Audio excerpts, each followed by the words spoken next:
काशी में बीजेपी के दमदार प्रदर्शन पर यहां के लोग खुश हैं। अब हम आपको उस जगह लेकर चलते हैं जिस दुकान पर पीएम मोदी ने चाय पी थी और पान खाया था।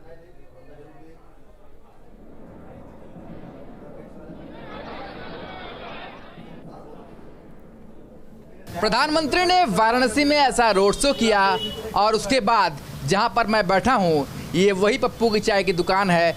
इसी बेंच पर बैठकर प्रधानमंत्री ने चाय पी और लोगों का अभिवादन स्वीकार किया और उसके बाद जो मोदी लहर उठी वो योगी सरकार को फिर से बना गई। हमारे साथ फिर वो 80 की अड़ी है। अब इनसे बात करेंगे। चुनाव के पहले बहुत बात किया, अब चुनाव के बाद पूछेंगे कि अब क्या है। ये बताइए कि बहुत हुआ यूपी में का बा, अब का बा? अब जौन बा उ कब्बो नहीं रहल। अब तो सब ऐसन रही कि जौनो 10 साल तक कोनो बातें नहीं बा। अब खाली बाबा कहाँ से कि अभी योगी जी में शक्ति है, अभी 2 रिजिम और चलेंगे।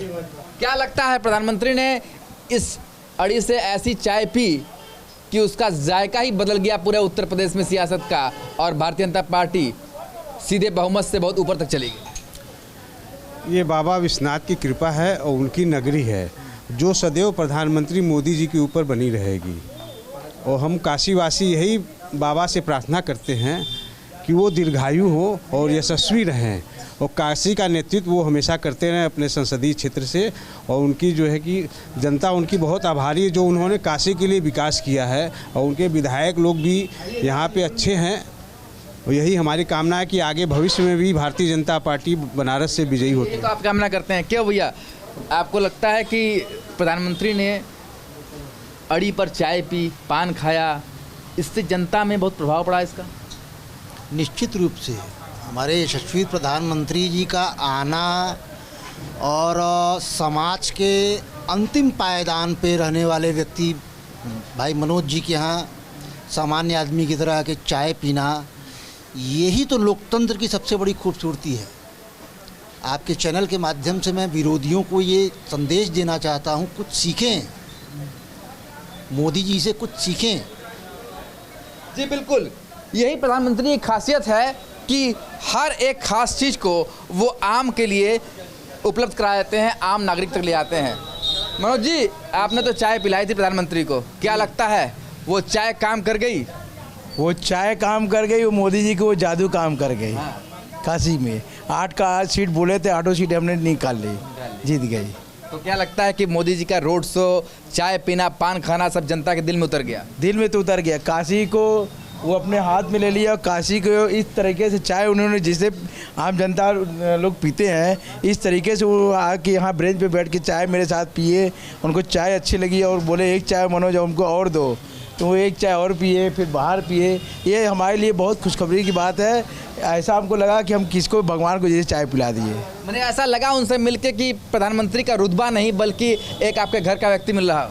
एकदम हमको लगा कि जैसे कि घर का मुखिया तो यही है, बाकी देश के सारे मुखिया है।